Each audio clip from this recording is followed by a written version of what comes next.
You are listening to RudolfSteinerAudio.com. If you are listening to the podcast of this, it is located at rudolfsteiner.podbean.com. Please consider becoming a patron. As well, there are two publishing houses, steinerbooks.org in America and rudolfsteinerpress.com in England, who are the sole publishers of Steiner into English and have given me permission to do these recordings. Please consider patronizing them as well.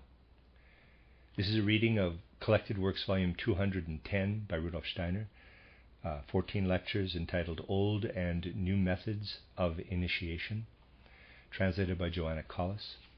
This is Lecture 8, given in Dornach on the 17th of February, 1922. Today we shall consider the passage of the human spirit and soul through the sense-perceptible physical organism. We shall look first at how this element of spirit and soul prepares for physical incarnation by descending from the spiritual worlds, and then at how it departs from physical incarnation through the portal of death and returns to the spiritual world. We shall take particular account of what happens in the soul during this process. For we must understand that on entering the physical organism, right at the moment of conception, a tremendous transformation takes place, and that another tremendous transformation takes place when the human being departs from physical incarnation through the portal of death.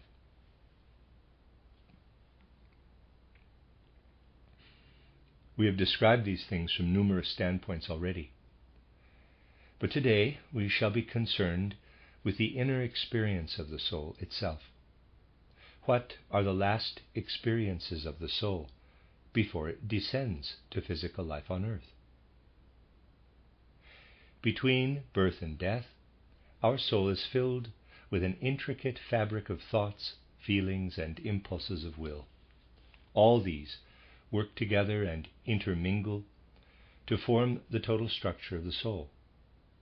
Our language has words for all the different forms of thought, of feeling, and of will impulses, so that we can describe all these things that are experienced during physical earthly life. And by considering our more subconscious feelings and our soul experiences as a whole, we can throw at least some light on what lives in the soul before it enters earthly life. First of all, we must be clear that the thought element leads a shadowy existence in the soul during physical earthly life. Thoughts are quite rightly described as pale and abstract.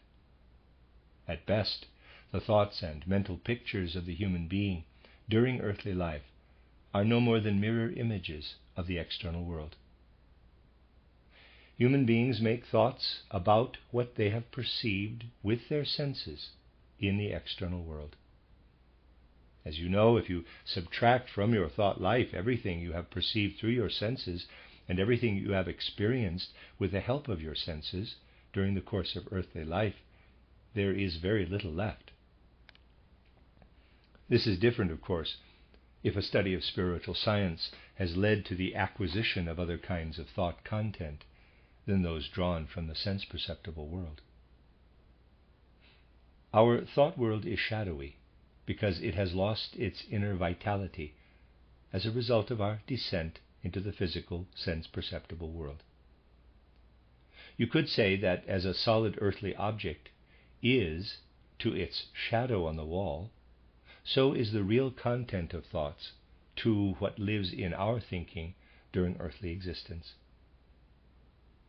If we seek to make the transition from the earthly thoughts of our life between birth and death to the true stature of our thought life, we find that this really only exists in our purely spiritual life before conception has taken place. It is like going from a shadow picture to whatever is casting the shadow. Before birth, or rather before conception, there is a vivid, fully alive existence which later becomes shadowy thoughts. The thought world, existing as an inner weaving of soul before conception, might well be described as our actual spiritual existence, our actual spiritual being. This inner weaving life before conception is, of course, something that fills the whole of the universe known to us. Before conception, we live throughout the totality of the universe, which otherwise surrounds us.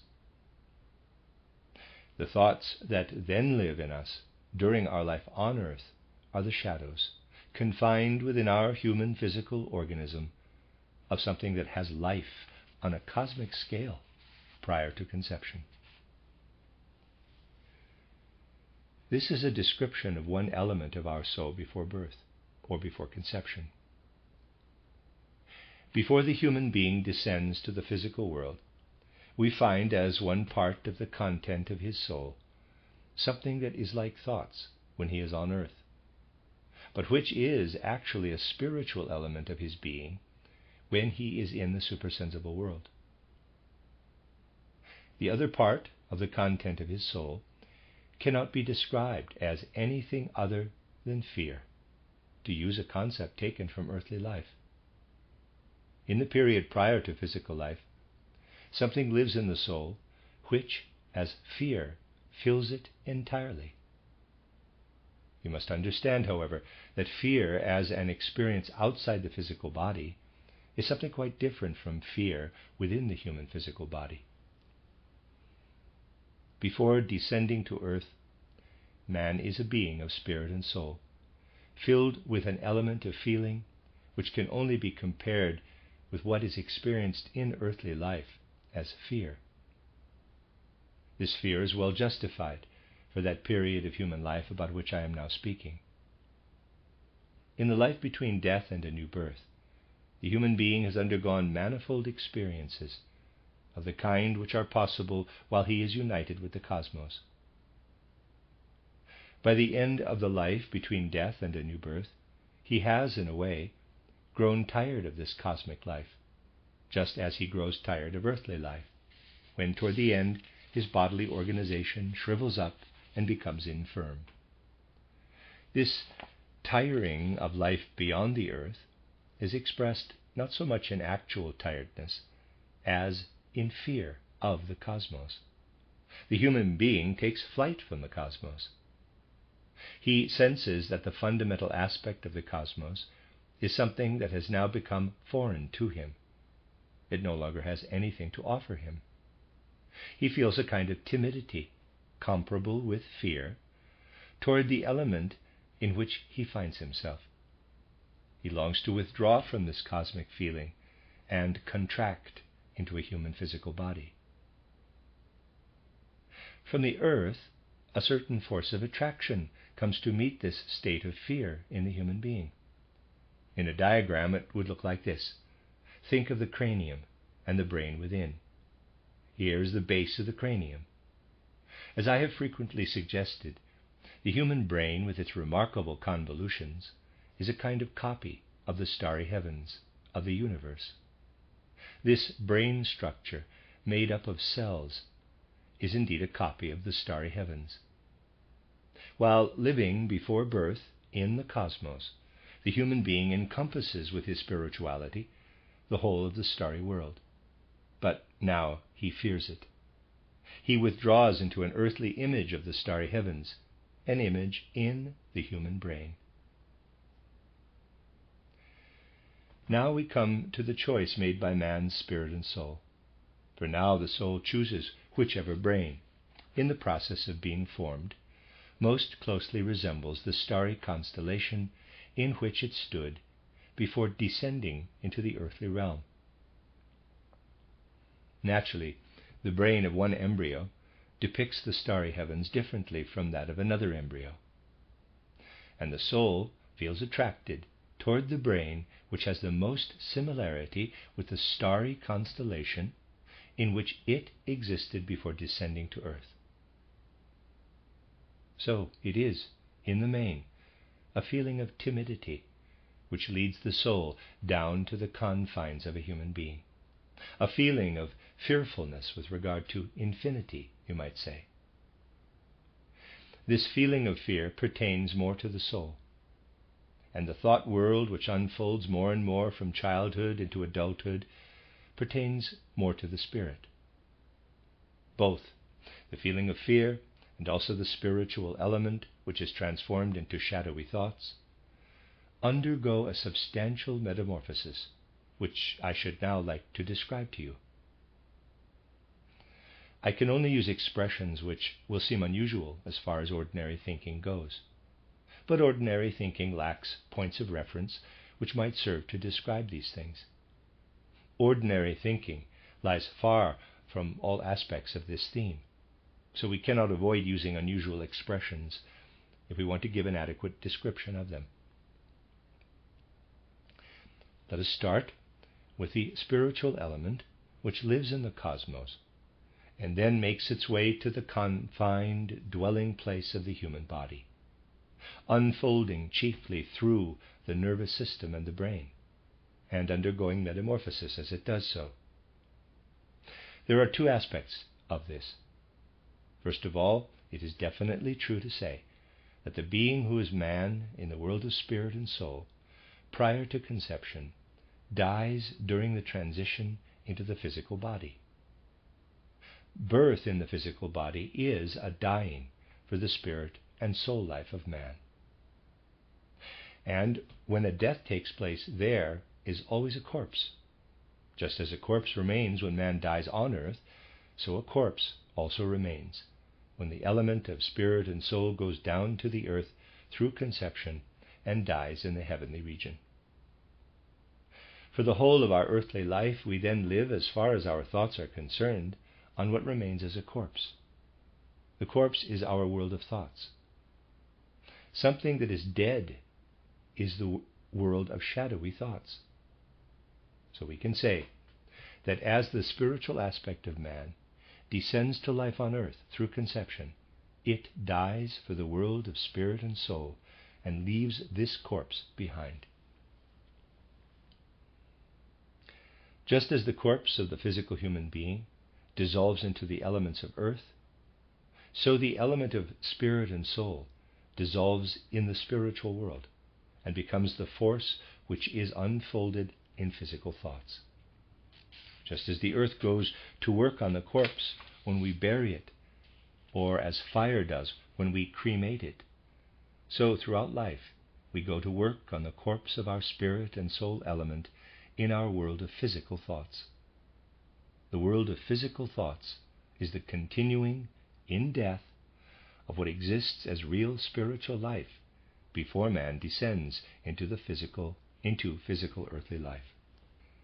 The other living element which enters into man from his pre-earthly life comes into play in the physical human being not through the world of thoughts, but in the widest possible sense in everything which we can call feelings. Feelings to do with man as well as feelings to do with nature. Everything by which you spread into your environment in a feeling way is an element which represents a living echo of pre-earthly life.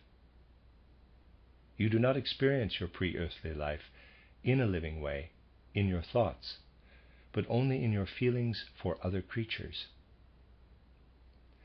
If we love a flower or a person, this is a force which has been given to us out of our pre-earthly life, but in a living way. So if we love a person, we can say that we love him or her not only out of our experiences in this earthly life, but also out of karma, out of being connected in earlier earthly lives. Something living is carried over from pre-earthly life insofar as the sympathetic sphere of the human being is concerned. On the other hand, what is a living spiritual element between death and a new birth dies into our thought world during earthly life. That is why our thought world is so pale and shadowy and dead during earthly life, because it actually represents a part of our pre-earthly experience, which has died. Now, let us turn to the second element, timidity, fear, which is also metamorphosed in such a way that it falls into two parts. What we experience prior to our descent into the earthly world as a fear which fills our whole soul and makes us want to flee from the spiritual world becomes, on entering the body, on the one hand, something that I should like to describe as a feeling of self. This feeling of self is metamorphosed fear. Transformed fear from pre-earthly life is what makes you feel that you are a self, that you are self-contained. The other part into which fear is transmuted is our will. All our will impulses, everything on which our activity in the world is based, all this exists as fear before we descend into earthly life. You see, once again, what a good thing it is for earthly life that human beings do not step consciously past the guardian of the threshold. I have frequently said that human beings sleep through what the will represents down there in the human organism. They have an intention, then they carry it out, and then they perceive the consequence. But what lies between the intention to do a deed and the accomplished deed, that in which the will actually consists, this is something in which human beings are as much asleep as they are between falling asleep and waking up again. If they were to look down and see what lay at the foundation of their will, they would feel strongly welling up out of their organism the fear coming in from their pre-earthly life. This is also something that has to be overcome in initiation. But if we look into ourselves, the first thing we see is the feeling of self. This is something which must not be caused to increase too much as a result of the training. Otherwise, when the human being finally steps into the spiritual world, he might fall into megalomania. But at the foundation of all his will impulses, he will find fear, and he must therefore be strengthened to withstand this fear. As you see in all the exercises contained in my book titled Knowledge of the Higher Worlds, the aim is to learn to bear the fear which we come to perceive in the way I have described. This fear is something that has to be there amongst the forces of development. Otherwise, human beings would never descend from the spiritual world into earthly existence. They would not flee from the spiritual world. They would not develop the urge to enter into the limitations of the physical body.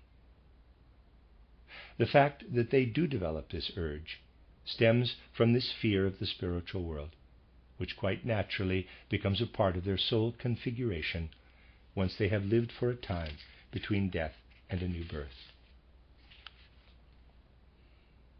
So, thoughts are attached to us like a corpse, or rather the power of the thoughts, not the thoughts themselves. We can describe this even more exactly. However, to consider this more exact description, it will be necessary to develop certain very precise ideas.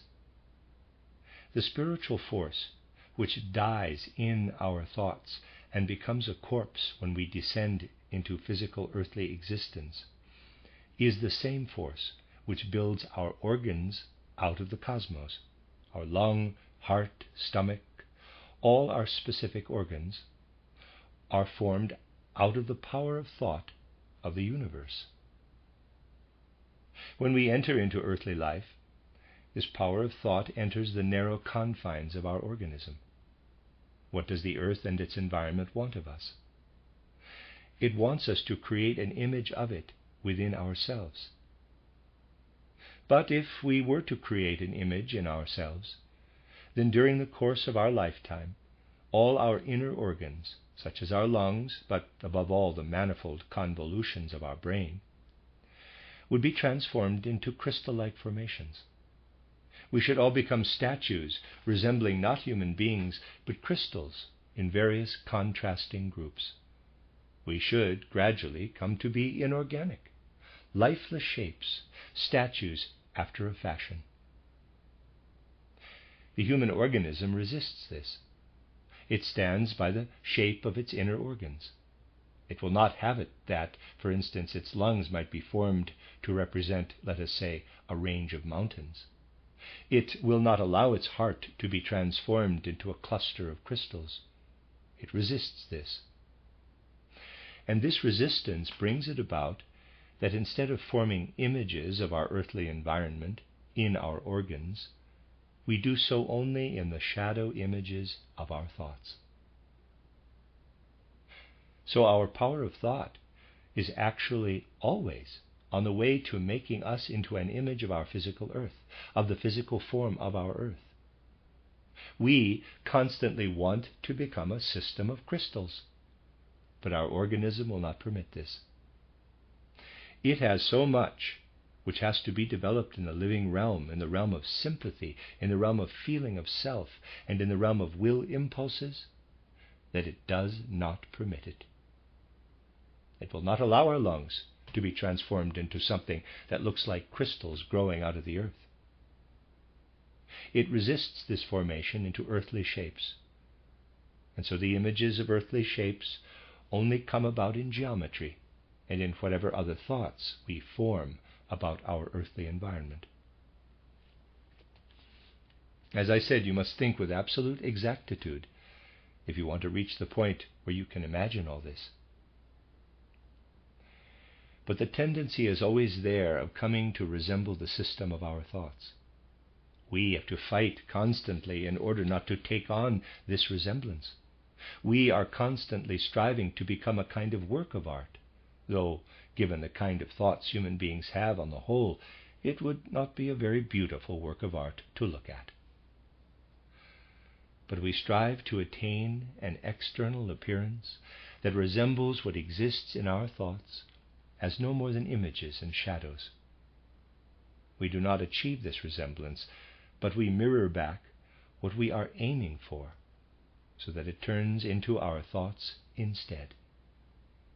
It is a process that can truly be likened to the creation of mirror images. If you have a mirror with an object in front of it, then you get a mirror image of the object. The object is not inside the mirror. Everything we see before our eyes constantly wants to bring about an actual structure within us. But we resist this. We keep our brain as it is. Because of this, the object is mirrored back and becomes the mental image. A table wants to make our very brain into a table, but you do not allow this to happen. In consequence, an image of the table arises in you. This act of rejection is the mirroring process. That is why, in our thought life, our thoughts are only shadow images of the external world. When it comes to our feelings, however, the situation is different. Try once to imagine absolutely accurately what is involved in feeling something. A round table feels different from one with corners. You feel the corners. The thought of this angular table does not affect you very much, whereas getting the feel of the corners is more painful than gently following the curve of a round table. When we feel, therefore, external forms come more to life within us than when we think. This is an indication of the metamorphosis undergone by our element of soul and spirit when it comes into earthly existence from pre-earthly existence. But now what occurs when we go through the portal of death? Our world of thought is, so far as its strength is concerned, only the corpse of pre-earthly existence. It is of little significance. It disappears when we go through the portal of death, just as our mirror image disappears if we suddenly take away the mirror. So in speaking of immortality, there is absolutely no point in reflecting on the earthly power of thought, for it certainly does not accompany us through the portal of death. What does go through the portal of death with us is everything we have developed in the way of sympathy, of feeling and sensing toward earthly things. Our feeling of sympathy goes through the portal of death. inasmuch as we have sympathy toward our environment, we develop the strength in the spiritual world to stand among the spiritual beings in the spiritual element of thought. Our sympathy, which our body keeps separate from our earthly environment, streams out after death into our spiritual environment and unites with the spiritual thought element of the world into which we step on going through the portal of death. Because we flow with our sympathy into the spiritual element of thought, we develop once again a kind of thought body, a living thought body, which is ours for the time between death and our next birth. And the feeling of self we have on earth becomes a kind of standing within other beings. Whilst we are on earth, our feeling of self only lets us know that we are within our body. But once we have passed through the portal of death, we learn to know that we are in other beings, the beings of the higher hierarchies. And because we stand within spiritual beings, we receive from them forces which lead us onward on our course through life between death and a new birth. In this way, our own being of forces develops. This is the metamorphosis of the element of spirit and soul, which takes place when we pass through the portal of death. Unlike our world of thought, our will does not disappear at death. It is the source of the content of our feelings of self. Imagine that you want something which satisfies you. This wanting, in itself, gives you something that satisfies you. It gives your feeling of self a particular nuance. If you had done something that does not satisfy you, this too gives your feeling of self a particular nuance. Our will is not only something that acts outward, it also rays forcefully back into our inner being. We know what we are from what we can do. And this nuance of our feeling of self, this raying back into us of our will element, is something which we take into the spiritual world with us, together with our feeling of self. So, we take our will, or rather the raying back of our will, into our feeling of self, with us when we submerge ourselves in the beings of the higher hierarchies. And because we take with us this element, which has either strengthened or weakened our feeling of self, we find the force of our karma, our destiny. Gaining an understanding of these things helps us to see what the human being really is. And we also learn to recognize certain symptoms which accompany earthly life. In earthly life, fear certainly puts in an appearance here and there, but it must never be allowed to fill our soul entirely. It would be sad if this were to happen. But before we come down to earthly life, our soul is indeed entirely filled with fear. And in that situation, fear is what we need, so that we really do descend into physical earthly life. Our feeling of self, though, is something that must not be allowed to exceed more than a certain degree. Indeed, it really ought not to be felt independently at all in earthly life. Someone who develops his feeling of self with too much independence turns into a person who knows only himself. Our feeling of self is actually only with us during earthly life, so that we keep a hold on our body until we die, returning to it every morning after sleep. If we lack this feeling of self during earthly life, we would fail to return. But after death, we need it when we become submerged in the world of spiritual beings, because without it we would all the time lose ourselves. We do indeed submerge ourselves there in real spiritual beings. The earth, on the other hand, makes no such demands on us. If you go for a walk in the woods, you stay on the path, and the trees are to the left and right of you, and in front and behind. You see the trees, but the trees do not expect you to enter into them. They do not expect you to become tree nymphs and submerge yourselves in them. But the spiritual beings of the higher hierarchies, whose world we enter after death, they do expect us to submerge ourselves in them. We have to become all of them. So if on passing through the portal of death we were to enter this spiritual world without our feeling of self, we would lose ourselves. We need our feeling of self there simply in order to maintain ourselves. And moral deeds we have done during earthly life, deeds which have justifiably enhanced our feeling of self, these protect us from losing ourselves after death. These are thoughts and ideas which from now on ought to enter once again into human consciousness for the near future of earthly evolution.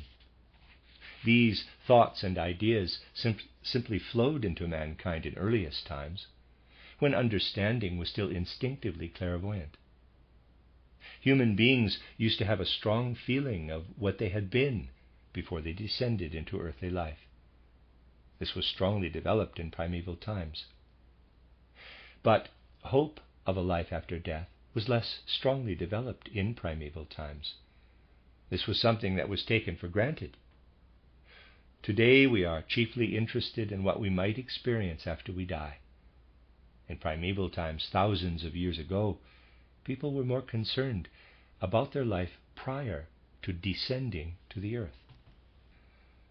A time then came when clairvoyance, which had originally been instinctive, waned, and the intense connection of the soul with life before birth also waned.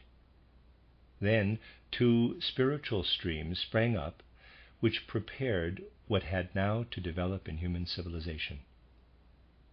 We now have two clearly distinct streams, which we have described from varying standpoints. Today we shall approach them from a particular standpoint, which will also be a help to us in our considerations tomorrow and the next day. Take earthly evolution prior to the mystery of Golgotha. You find, spread over the earth, the heathen culture, and in a certain way separated from this, a culture which one could say was that of the Old Testament. What was particularly characteristic of this heathen culture? It contained a definite awareness of the fact that everything physical surrounding man contained a spiritual element. The heathen culture had a strong awareness of the nature of living thoughts, which become transformed into dead thoughts. In the beings of the different kingdoms of nature, this culture saw everywhere the living element of which human thoughts were the dead counterpart. Heathen culture perceived the living thoughts of the cosmos and regarded man as belonging to these living thoughts of the cosmos. One part of this heathen world that was particularly filled with life was that of the peoples of ancient Greece. You know that the idea of destiny was particularly strong in the world of these ancient Greek peoples. And think of certain Greek dramas. This idea of destiny permeated human life with laws in the way that the natural laws permeate nature. The ancient Greeks felt that they stood in life permeated with destiny, just as natural things stand permeated with the laws of nature. Destiny descended on human beings within this Greek outlook like a force of nature. This feeling was characteristic of all heathen cultures, but it was particularly marked among the Greeks. The heathen world saw spirit in all of nature. There was no specific knowledge of nature in the sense of the natural science we have today, but there was an all-embracing knowledge of nature. Where people saw nature, they spoke of the spirit. This was a science of nature which was at the same time a science of the spirit. The heathen peoples were less interested in the inner being of man. They looked on man from the outside as a being of nature. They could do this because they saw all the other natural things as being filled with a soul element too. They did not think of trees, plants, or clouds as soulless objects. So they could look at human beings from outside in a similar way, and yet not think of them as being soulless. Filling all nature with soul in this way, the ancient heathen was able to regard human beings as natural creatures. Thus the ancient heathen world was something which contained from the start a spiritual element which inclined toward the world of spirit. The creed which then ran its course in the Old Testament was the polar opposite of this. The Old Testament knew nature neither in the way we know it, I mean in the way we come to know it as we turn toward spiritual science, nor in the way the ancient heathen knew it. The Old Testament knew only a moral world order, and Yahweh is the ruler of this moral world order. Only what Yahweh wills takes place. So in the world of the Old Testament, the view arose as a matter of course that one must not make images of the soul and spirit element. The heathen world could never have come to such a view, for it saw images of the spirit in every tree and every plant. In the world of the Old Testament, no images were seen, for everywhere the invisible, imageless spirit ruled. We ought to see in the New Testament a coming together of these two spiritual streams. People have always given prominence to either one view or the other. Thus, for instance, the heathen element was always predominant, where religion was more a matter of seeing the objects of religion. Pictures were made of spiritual beings, pictures copied from nature. In contrast, the Old Testament element developed wherever the newer scientific attitude arose, with its tendency toward a lack of images. In many ways, modern materialistic science contains an echo of the Old Testament, of the imageless Old Testament. Materialistic science strives for a clear distinction between the material element, in which no trace of spirit is left, and the spiritual element, which is supposed to live in the moral sphere only, and of which no image may be made, or which we may not be allowed to see in the earthly realm. This particular characteristic, which is prevalent in today's materialistic form of science, is actually an Old Testament impulse which has come over to our time. Science has not yet become Christian. The science of materialism is fundamentally an Old Testament science. One of the main tasks as civilization progresses will be to overcome both streams and resolve them in a higher synthesis. We must understand that both the heathen stream and the Jewish stream are one-sided, and that, in the way they still exercise an influence today, they need to be overcome. Science will have to raise itself up to the spirit. Art, which contains much that is heathen, has made various attempts to become Christian, but most of these attempts have fallen into Luciferic and heathen ways. Art will have to lead to a Christian element. What we have today is but an echo of the heathen and the Old Testament elements. Our consciousness is not yet fully Christian. This is what we must particularly feel when we consider factually, as described by spiritual science, the way in which human beings pass through birth and death. The end of Lecture 8.